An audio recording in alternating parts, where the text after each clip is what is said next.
Ryan Reynolds here from Mint Mobile with a message for everyone paying big wireless way too much.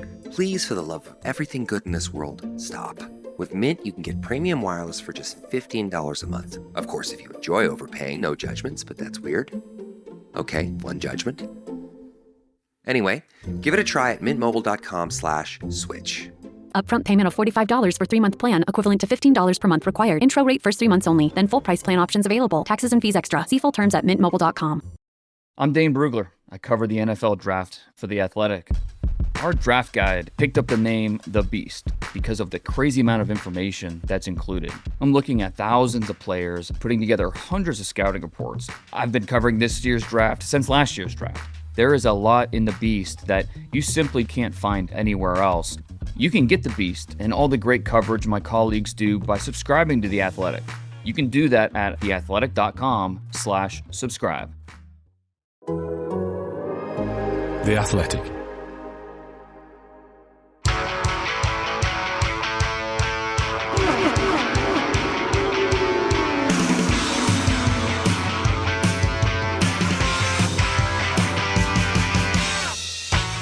Hello and welcome to the Race IndyCar Podcast. We're going to break down everything that happened at Long Beach in this episode. Kyle Kirkwood taking his second victory at Long Beach and his third in IndyCar, which makes him Alex Palou's closest challenger, 36 points away. So setting up a nice start to the season here with Kyle Kirkwood as Alex Palou's closest rival. Later in the show, we're also going to have Romain Grosjean, who's on to talk about his new role with Prema. We recorded this interview just before the Long Beach weekend started, and it's all about him taking on his role as reserve driver at Prema and talking about what he wants for the future. Spoiler alert, he wants to be back in IndyCar. Whenever I get this man on the pod, I always introduce him as the person who is the podcast professional. So, James Hinchcliffe, welcome to the podcast. Not hard to look professional next to Alexander Rossi when you're podcasting, I guess. That is very true. That is very true. I know at least to keep my face in front of the microphone at all times, and that puts me miles ahead right off the bat. Awesome. Yeah, if you've not listened to Hinch's and Alexander Rossi's podcast, definitely go and check that out. It's always an awesome hoot, especially between races when there's not as much kind of on-track stuff to focus on, but you guys are always talking about what's going on in the series and what's going on in your lives as well. But for now, we're going to focus on Long Beach and everything that happened there. As I alluded to earlier, we had Kyle Kirkwood taking his third victory. He was on pole position. Weird strategy race where Joseph Newgarden kind of triggered a wild set of pit stops where he pitted inside the first couple of laps and panicked everyone with how quick he was and forced a lot of the guys to get off the soft tyres and onto the hard tyres. It was really mixed up for the rest of the race where there was kind of a lot of strategies playing out. We weren't really sure where everyone was going to shake out, but Kyle Kirkwood was able to keep Alex Palou behind him. Even in the middle of the race, he was under quite a bit of pressure there, but managed to pull away. I know Alex Palou was struggling with his front end a little bit, trying to get the car turned in. Hinch, really interesting weekend. We're so early into the season, but it's almost like people had already written off Alex Palou as the IndyCar champion for this season anyway, and then you get kind of one race where somebody else wins, and you're like, oh, can this person be Alex Palou's challenger? Is this going to work? What have you seen from Kyle so far this season and throughout his IndyCar career, and what do you think that might tell us about whether he's a real challenger to Palou for the championship, and B, is he now the kind of closest guy, or do we need a little bit more kind of evidence here as to how we kind of judge him? Well, yeah, let's not forget that Palou's bad weekend was still a second place, right? I mean, his average finish is 1.25. So let's not all get too excited just yet. And unfortunately, we're heading to Barber, which he's won at, then Indy GP, which he's won at, and the 500, which he's come second at. So it's, look, Palou is just incredible. There's no two ways about it. The way that he operates within the Ganassi organization, the way that team operates, it's a deadly combination. That said, I do think that Andretti Global has taken a big step up this year. Obviously Colton Herta was second in the championship last year. And you eliminate a few mistakes, from the team, from that driver, and they're very much in the conversation as maybe the would have been, could have been, should have been champions for 2024. Last year was not like 23 where Palou won 5 races and just dominated everything. Last year was almost a championship that nobody wanted to win, and Alex kind of said, "Well, I mean, I'll take it," So to your question, Kyle, I think has grown every year, that he's been in the IndyCar series. First year with Foyt, rather, a bit rough, a lot of unforced errors, a lot of crash race cars, but the pace was there. go to Andretti, wins his first race, gets his first pole, a little hit and miss consistency-wise. Last year, better consistency, didn't get that win. So now you've got the team that's got the best qualifying average, Andretti does, over the first 3 races, over their 3 cars. And you've got a Kyle, with the pole position and the race win now under a lot of pressure. Like you said, I mean, he had to really deliver when it mattered. The team did a great job with the setup. He did a great job with the driving. So we'll see. I mean, I think his oval results still need a little bit of work to be, I think, really fighting for the championship. But this could be the year that we see a breakout on that side too. I think it's probably worth mentioning as well, while we're discussing Andretti as a whole, that Colton Herta has had a fair few problems to start the season. It's probably not really fair to kind of push Kyle Kirkwood forward as this kind of, as the kind of lead driver at Andretti or Alex Palou's closest challenger when you consider how much trouble Colton Herta's had. Andretti, obviously a team you're very close to, Hinch, and of race for. So I guess I'm kind of intrigued as to how you kind of see where they're at the moment. It was a really interesting off-season where all of the attention from the media and the outside was on Michael and him kind of stepping back. And in the background, everyone you kind of speak to much more focused on the level of investment that has gone into the team, the hiring that they've done in the off season. So you kind of had this weird scenario where I think it's maybe taken fans a little bit by surprise in terms of hearing the drivers speak once the season started as to how positive they were, because obviously they're all really sad to see Michael step back from his main role in the team, but also they'd seen a whole off season of massive investment and stuff going on behind the scenes there. So I guess you know a lot of people at the team and have also obviously covered the first 3 races. So I'm interested in kind of where you think they're at the moment. Yeah, I mean, I think they're in a really good place. Certainly the kind of change in leadership there with Michael taking a step back was, I think, a bit of a surprise, but ultimately, I think it's a good move. It was the right time, and everybody involved was kind of on board with that change. And like you say, in the background, I think importantly, the attention was sort of off the race team itself. They could kind of just get on with their job. And when you look at how that team finished the 2024 season, incredibly strong, especially on the Colton Herta side of things. And, they come into this year with some added investment, but with a little bit of stability. In 24, they came in, they had reduced from 4 cars down to 3. They had brought Ericsson on. Now you've got the same lineup, same number of cars. Everything was a lot more consistent. And I think that continuity is a huge factor in teams, increasing their level of performance. Like I said, they've got the best qualifying average. No Andretti car has qualified worse than 7th so far in the first 3 rounds, which is incredibly impressive with how tight this field is. They've had their issues on race day, but even you look to St. Pete, where Colton could have won that race pretty easily from the front row. A botched pit stop got them down. But what impressed me about that was Colton's reaction to it. He was very cool, calm, and collected on the radio. He said, okay, this has happened. What can I do to help mitigate the damage? And after the race, he got on the radio, not yelling and screaming. He said, I want everybody to remember this feeling because it sucks and we never want to feel it again. And that's the kind of thing a leader really needs to do and say in those moments. So I think he's grown in a big way. And with the issues they've had in those first few races, they've not lost sight of the long term, the big picture, and it's all about, like I said, mitigating the damage when those situations arise. And he was on that he was the leader on the strategy that won St. Pete as well. So like you said, he was definitely a person who could have won that race fairly easily. The evidence is there. He was the guy who was leading that strategy before everything went wrong for him. So that was interesting. And I feel like we're also talking about Andretti at the wrong time, because I feel like Long Beach, they're always, relatively strong at least, and at best awesome at. So it's maybe not the best place to kind of judge how far they've come as a team, but Thermal was a great example of that, because it's a place they've really struggled at in the past and made some big setup swings at that haven't quite paid off for them, and they were obviously really strong there. And I know that they were all really keen to point out how far they felt they'd come, even if the results weren't, obviously Alex Palou won the race and it wasn't a perfect weekend. It was evidence to them that they'd made big progress. So that was pretty cool to see. I was going to ask you about how demoralising it is as a driver to have a perfect weekend like Kyle Kirkwood had, only for Alex Palou to come in second behind you, but you kind of mentioned that already. Yeah, and he even said it in the interview, in Victory Lane there. It's like, man, you want to take a big swing out of him, you have that perfect weekend, you look in your mirror and it's the one guy you need to beat. But no, look, it did bring the championship gap down. So I think it's more for Alex's standpoint to come second in the race and still lose ground in the championship, that's that's a tough one to swallow in terms of the gap shrinking. But look, man, this series is so competitive, and even with how on form the 10 car is right now, any one of these races can swing any direction, and there's a lot of interesting tracks coming up, and it's going to be interesting to see how it plays out. The podium was almost as interesting in the closing stages as well. I feel like obviously there was a lot of tension on Kyle Kirkwood and Alex Palou at the front, and the gap was fairly close, but there were so many cool battles going on through the top 10 in that race that I really enjoyed. But yeah, Christian Lundgaard coming through to take third from Felix Rosenqvist in the closing stages there was super interesting. He started on the hard tyre, so he was the highest placed driver in the race who'd not started on the soft. He started on the hard and took his softs in the second set and then went hards to the end.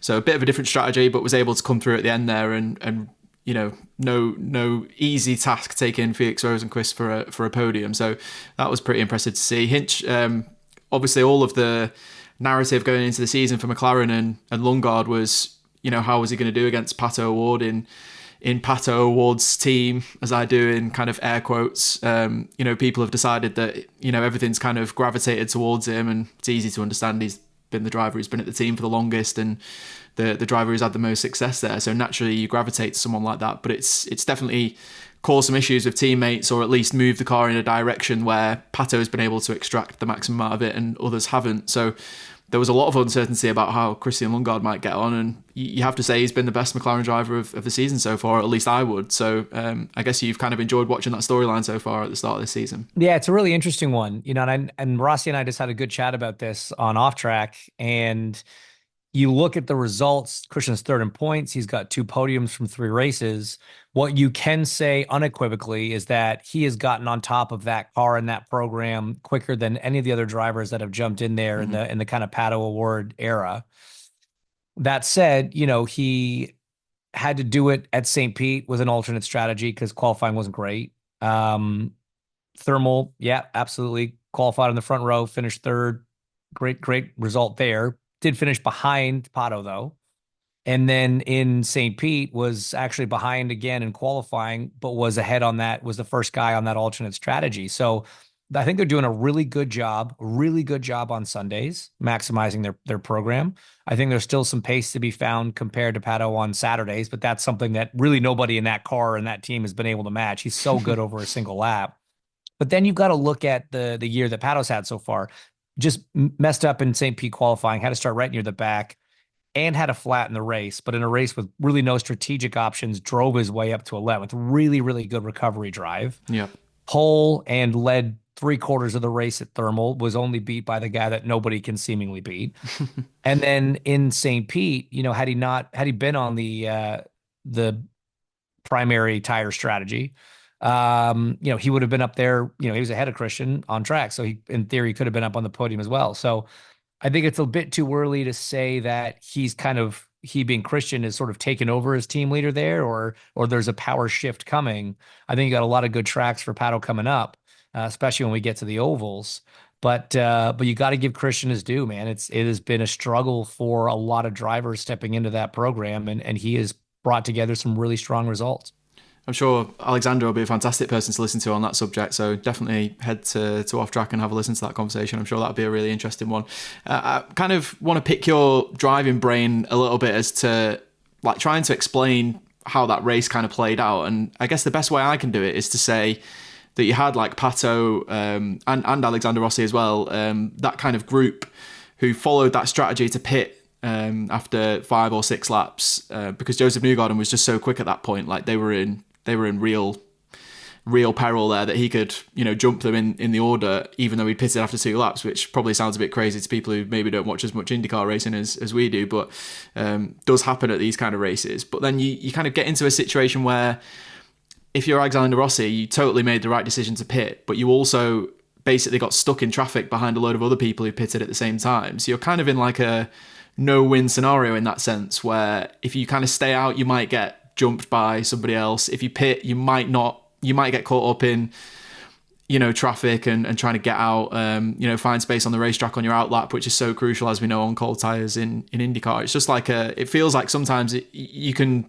you can have a perfectly good weekend, where as a driver, you've done a perfectly good job and you've raced a good race, but you've made a split-second decision that seems really obvious at the time to make, and then it turns out that it's wrong. And I feel like it's maybe like a little battleground that people maybe don't read too much into, but is so vital as to how these races play out. Yeah, I mean that's why these strategists, make the big bucks and have the tough job. And in a case like Rossi's in particular, like you say, you're monitoring what the lap times of the other drivers that have pitted are, and you realize you're under threat. One of the other things that you're always looking at when you are deciding when to pit is where you come out on the racetrack. Because ideally you want to come out into clean air, either ahead of people or far enough behind that you can put in some quick laps. What unfortunately happened with Rossi was his pit stop had a bit of a delay. They got a bit slow getting the fuel in. So when he came out, he was much closer to the pack behind than he was supposed to be. And on cold tires versus 4 guys behind him on hot tires, you're a sitting duck. And so I think he lost 3 or 4 positions just in that exchange on that outlap, which is also a lot of lap time compared to if he'd just been able to drive his outlap, on his own. So, a net loss of 5 seconds on top of 3 or 4 positions, whatever it was, it kind of all sort of came unraveled there. But again, that's IndyCar racing. That's what was so impressive, was even without yellows, that many cars were that close together, nose to tail, that high up in the grid after a pit cycle. So it's it wasn't like a barn burner kind of a race, but at the same time, strategically, it was a really, really fascinating thing to watch play out. I was really, I guess, like Will Power is like a kind of a really kind of good example of all that playing out as well, because obviously Rossi started 8th and Power started 13th, and obviously Power was 5th at the end, and obviously a big part of that was his just general pace. Like, he clearly had more pace in his car than Alexander Rossi did, but I think all he basically had, not all he had to do, but a big part of what he was able to do was, if you get that pit stop sequence right and you get a bit of clean air, it can just totally change your race. And we saw what happened to Newgarden with when he got some clean air and the lap times he was able to pump out, and obviously jump a load of drivers. It was really cool to see people flicking from back to front in that sense, in a strategy point of view. How worried are you about Penske, Hinch? Because I guess it's been such a weird season. All 3 drivers have had like a DNF or finished at the back of the grid basically in different races. But we're still seeing, Will was able to recover from a poor qualifying and finish 5th. Scott McLaughlin was 6th. And I think Newgarden's definitely in the conversation for definitely a top 10, let's say, without his, belts coming undone and the hard work that he'd done on that strategy that we mentioned at the start there. It doesn't seem like there's any issue with pace. It just seems like things aren't quite coming together for them at the moment. I don't know if you would share that opinion. Yeah, I mean, obviously, you go back to St. Pete, the pace was there. McLaughlin was on pole and was probably the quickest car in the race. They just made a strategy error. They called the wrong tires, and kind of a surprising way, to be honest. I mean, that one seemed a little more straightforward than some of the other strategy calls that they get right. And Scott did a great job in that race to be the highest finisher on what was the wrong strategy, essentially. Mm-hmm. But then you go to thermal, and it was not a great race for them from a pace perspective. Will did a phenomenal job to claw his way up back into the top 5, top 6, whatever it was in that event. And he did it again, like you mentioned, in Long Beach. Joseph, I mean, he had gone from 15th or wherever he started. I think after that first cycle, he was running in the top 6. Like, that was going to be a really strong result for him as well. So, my general sense is their race pace has been very, very strong. They've just had little issues in qualifying. Sometimes it's traffic. Sometimes it's the driver makes a mistake. And 2 of the 3 tracks that we've had so far, well, actually, no, to be fair, all 3 of them, because of the new street course tire, which is the soft is so soft, it is really a 1-lap tire in qualifying. And thermal, it's just so hard on tires. I don't think the tires even lasted a full lap. So you have really no room to make a mistake or catch traffic, drop a wheel, whatever. And their guys have just kind of been a little bit off. I mean, Scott's been the kind of leader in qualifying at that pole in St. Pete, and he had, the only Penske car in the Fast 6 in Long Beach. But if they clean up their Saturdays, I think they're going to be, a very, very strong threat on Sunday. We'd be remiss not to mention Kiffin Simpson and Stingray Robb as well for their really strong results at the weekend.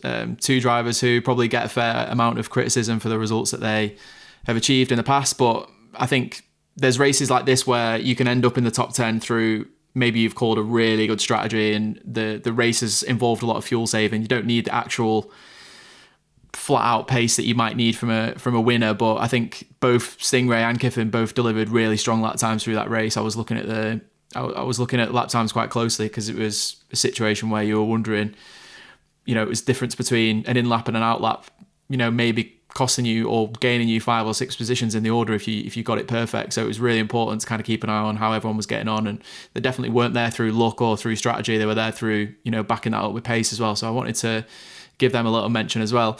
Hinch, we've got Barber coming up. You mentioned Alex Palou, obviously won there in the past, famously won his first race for Ganassi there a few years back. What else are you kind of looking at there? I feel like we're, it's kind of unusual for maybe distant fans of IndyCar because Barber actually is in May. Yeah. So you're kind of like opening the month of May, but it doesn't feel like a very May race to kick up the month. It feels like we're kind of closing one chapter, like the opening part of the season, and maybe opening another when we actually get to Indianapolis. But this Barber's such an old school, cool road course that I'm sure the fans will be looking forward to that race.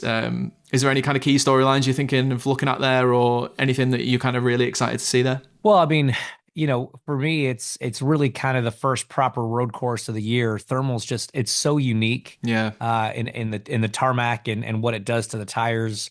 And we have such little historical data from there. It's always going to be a little bit more of a lottery. Barber is, it's a track that everybody's got a lot of laps on. It's a track that a bunch of teams tested at just a few weeks ago. So, I think this is a weekend for Team Penske to really turn their season around. They were unbelievably dominant there last year. And I think power was quickest in the test as well by a good chunk. So I think that's and Joseph's won that race like 3-4 times, whatever. It's a track he loves. So it would not surprise me if we walk into a weekend of Penske dominance, and frankly, they need it from a point standpoint to kind of kick off the month of May, which is, now officially going to be here by the time we get to Barber. Yeah. That's what I'm looking for. Can Dixon finally get a win there after like 14 second places? That's always a fun one to watch. Again, we're 3 races in, but it's not quite enough yet to get the full kind of competitive picture, other than we know Alex Palou is spectacular. So who really emerges as his closest challenger, I think, is what we're going to find out over the next 3 or 4 weeks. Hinch, thanks so much for helping us break down Long Beach. Just give us a quick give us a quick recap of how your season's gone from behind the wheel so far in IMSA, apart from maybe talking a little bit less about the car falling on your foot at one point. Yeah, minor. How is your foot, by the way? Foot's fully healed, thank you. Yeah, okay. Little minor mishap in Sebring, but no, obviously great to be back behind the wheel with the FAF Motorsports crew. We got the Lamborghini Huracan this year, and it's been incredible support from Lamborghini and the factory there. It's been kind of eye opening for me. It's still pretty new to this side of things, and had great pace in Daytona. Unfortunately, got caught up in an incident just before the halfway mark, and in Sebring, BOP was less of our friend, and we had a few mechanical issues as well. So it's not been the smoothest start to the season, but I know the team's looking forward to getting to that next race in Laguna Seca for IMSA with the GT Pro cars, and I'm excited to cheer them on before I get back in it at the end of the year, Petit. Hinch, thanks for joining us. We're going to take a quick break. We're going to come back with Romain Grosjean from Prema Racing to talk about his new role as reserve driver over that team. So, Romain, you've had a few races now of being reserve driver at Prema. How has it kind of gone, and how do you feel you've kind of helped the team so far in the role that you've been doing? Well, I think there was a bit of an unexpected prior to St. Pete when my wife got into a bike accident, so I was not able to get to St. Pete. But I've been, listening to the engineers, and I know quite a few people that are with the team, so it's been interesting to watch from the outside. So this weekend is actually the first time that I'm on site, but they have much more clever people than I am. So I'm gonna be happy to be here. I know this track very well. So if Robert has any questions, because Callum knows it as well, I'm more than happy to answer for sure. But I don't want to say that I know more than others. Happy to be here, and if I can be any help by any questions answering, I'll do that. I guess, how do you kind of feel Prema's coming together as a team? It's been, you've driven for a team like Andretti, you've driven for a team like Dale Coyne and Juncos. I don't want to compare them too much because it's a different situation, but where do you feel like Prema's at the moment, and how have you kind of been impressed by the team coming together? I think Prema has got the incredible opportunity to put European knowledge with the American knowledge. There are things that have gone very well in both sides of the Atlantics. And definitely I can see that there's a mix of those two. IndyCar is not an easy championship, and it's very competitive, and there's very details and things that are very particular to this type of racing. So there's a learning curve, but what I can tell you is that it's probably the most professional environment that I've seen in IndyCar so far. Wow, that's a big claim for a new team. Yeah, no, absolutely. I mean, as I say, they bring a lot of European mentality and things we do in Europe, and that is pretty impressive. There is the American side to be learned, but it's only race 3 of the season, and you're limited in testing, and it was the winter as well in the US, so there's plenty of places you cannot go test.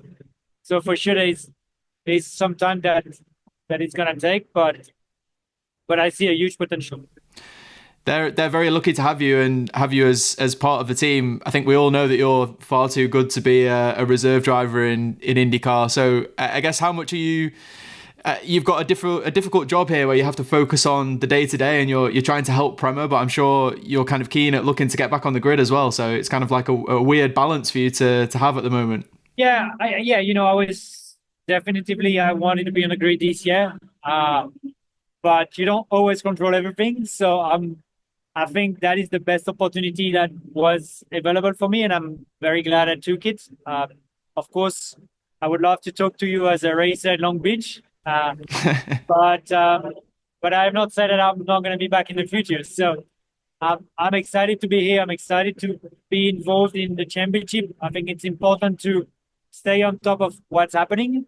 Of course, you're not driving, but you can see a lot of what's going on and where the series is going and what's happening. And I still think that IndyCar has got a big development ahead of itself. So, I think I don't mind being on the sideline for now, the spare quarterback, as you would say. And we're going to be actively working on getting back as a primary quarterback. It's still your would you still say it's your preferred choice of championship, still the best championship that you would like to compete in, or has that changed in the past? No, absolutely. I think I really enjoy the balance that you can have in the US doing IndyCar and the endurance races in IMSA. It's not been a great season on that aspect, but I still absolutely love the endurance championship. But I got to say that the selfish me also wants to not share the car with anyone. So that's why I think the balance between the two championships is outstanding. And IndyCar is a very complicated championship. It's very very challenging, very competitive, and I still haven't given up on getting wins. I'm sure anyone who really follows IMSA and does it properly will see some of the amazing stints you've had over the past sort of year or so, and some of the performances you've had there. So I'm sure that won't be lost on people, the performances you've had there. I also wanted to ask you about, it's kind of must be an unusual scenario for you to, you probably have some driving, let's say, tricks or things that you've worked out over the years, and your job is to help Prema and the drivers to improve with some of these things, but also one day you want to be back on the IndyCar grid, so it's kind of like a balance you have to strike, I guess. You don't want to give away all of your secrets, but you have to give away some. No, I think I don't know if it's the US or if it's me getting older, I actually don't mind sharing my secrets. Okay. Because I think it's what I'm here for.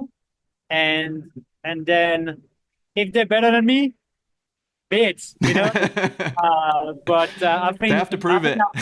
I like that in the US. It's a level playing field, and everyone has the same car in theory. The damper is a big thing, but it's very different from Europe in that aspect. And I'm more than happy to share anything I know. And I'll be on a simulator on Monday, and I'm gonna help them as if I was in the car next race. I'm sure they'll be very pleased to hear that. Has it been nice for you to have a little bit of a reset? I know you said that you obviously wanted to be on the grid this season and that's what you were working hard to do, but I guess you can get into a situation, especially you at your point in your career, where you go from race to race and you dedicate so much time and effort to even just the next race, but you're thinking long term as well about the future, and maybe the 500's coming up. You're thinking about being ready for the 500, but you've also got to think about, Long Beach and St. Pete and all of these races. Has it been nice for you to take a little step back here and kind of, take a breather and kind of refocus your mind a little bit? It hasn't been as bad as I thought it was going to be. It's a nice way to ask the question, as to not be like, you're missing the car so much. But it also made me realize that there is a life after racing. And, I'm closer to the end than the beginning. So it's going to be an after time. But it's good to also be home and to know and realize that there's actually other opportunities in life and other challenges, other races that are different, businesses and so on. But I think right now I'm not ready to put my helmet on the shelf. I still want to go racing, but taking a bit of a step back has actually been interesting to realize that, I miss it and I'm not ready to give out yet. But the day I decide that I'm done racing, it's not going to be an empty hole. There's going to be plenty. Is there anything you've kind of seen from your, I know this is your kind of first race on site, but is there anything you've seen that maybe you wouldn't have noticed as a driver, or some things that maybe are kind of a bit more behind the scenes that you've paid more attention to in this new role, or has that not really been the case for you? That's an interesting question. I like that. I do actually. I think as a driver, you just focus on yourself and what you have to do. And now I kind of step back a little bit and look at what everyone is doing and how everyone is, preparing the weekend. And it's actually pretty impressive to see how many people are working for those two drivers on the grid. And you always know it as a driver, but you also very much focus on your task and what you have to do. And now watching it from outside, it's pretty impressive to see that it's not small. It's a big company here to make two cars going fast. Yeah. We've got Robert coming up to the Indy 500 as a rookie. Apart from milking cows, what advice can you give him ahead of the race? Pop yourself in. I think there's nothing that prepares you for the 500. I think that it's a very mentally tiring month, and the track may be the easiest in the world when the car is good. On your own, it's very easy, but it's. I was told that it's a mind fucker, and sorry for my French, but it's the actual truth. It makes you think of things that you should not even think about. It's kind of weird. Like, am I turning at the wrong point? Dude, it's a 90 degrees corner. What are you thinking about? Yeah. And for the engineers the same. So it's about trying to take as much as you can and understand everything that's going to happen: the wind, the track temperature, the traffic, the cars, and everything. But also keeping it simple and reminding that it's just an oval. But there's so much at stake that it's for everyone. It gets your head turned. I guess there's been a lot of change in the IndyCar series since we saw you race last, with Fox coming in, the new, obviously the new TV team there, I guess you would call them. Quite a bit of change going on in the series. How do you feel the kind of general direction of IndyCar is going at the moment? I do think that they made the right changes, and it's finally a 21st century production and show. I'm still massively in disagreement with the schedule.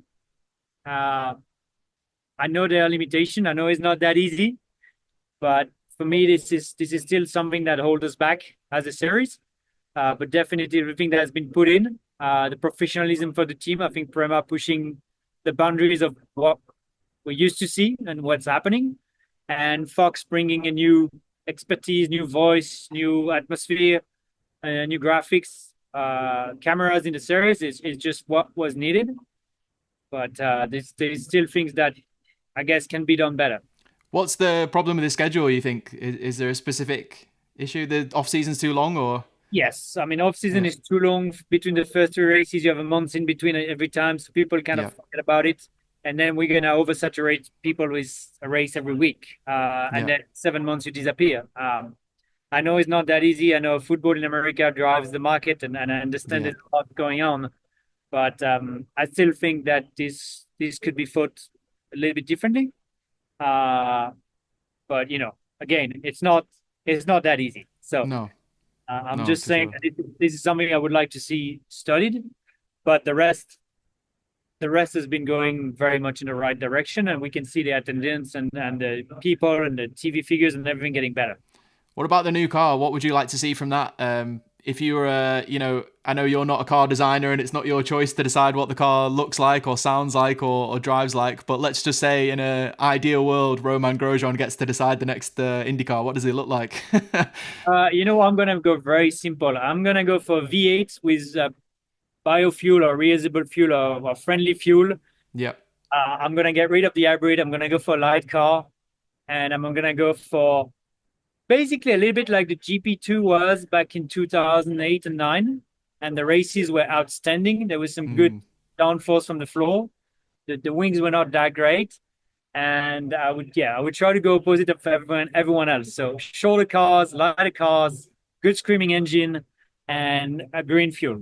I think the fans would be happy with that, to see that. I know it's more complicated and there's more at stake, but that's definitely something I would do. Getting back to engine that are 18,000 RPM, screaming, making sure that we develop fuel that is friendly for the environment, and try to make cars that are actually exciting to see and watch. And I still remember my first time in Monaco, 98, was it? And I remember the noise that day like it was yesterday, right? So I think that's still an element of racing. Romain, thanks so much for making time in a busy schedule, especially around a race weekend. We really appreciate it. It's good to talk to you again. Yeah, my pleasure. A big thank you to Prema and Romain Grosjean for coming on the podcast as well. Fantastic to hear from him again after a little while. Obviously, there was a bit of a will they, won't they? Will he get on the grid for 2025 with Dale Coyne? I think he was speaking to Dale. Couldn't quite get a deal done. We thought he might return at Huncos, but then that became pretty clear that he wouldn't end up there either. And it was kind of disappointing to see him ending up, as a reserve driver. As I said to Romain in the interview there, he's far too good to be a reserve driver in IndyCar. Whatever you think of him, whatever your opinion of Romain is as a driver or as a person, he's definitely good enough to be on this IndyCar grid. He was one of the people who's missed out in a really strong field with people like Linus Lundqvist as well, who also missed out for this season. So that was disappointing, but it's really interesting to see how he's kind of recalibrated his mind and kind of got his head down and is already looking at 2026 and coming back as an IndyCar driver then. And who might that be with? That'll be a really interesting story to watch. I imagine through May, but probably in the second half of the season, we're going to start to hear some things about where Romain might be linked to and where he might end up. Hope you've enjoyed this episode of the Race IndyCar Podcast. Make sure you check out the-race.com for all your news and features and analysis from the race, including our IndyCar coverage. Check out our back catalogue of episodes. Make sure you have a listen to some of our special episodes that we've done in the past and some of our more recent episodes breaking down Thermal and St. Pete to start the season as well, give you an idea of the storylines of the season. And you can sign up to our The Race Members Club on Patreon as well, which gives you ad-free access to our podcasts and also a load of other goodies as well, like exclusive content, special discounts, things like that. So definitely go and check out Patreon, The Race Members Club. That's all for this episode. We'll be back soon with another episode of the Race IndyCar Podcast.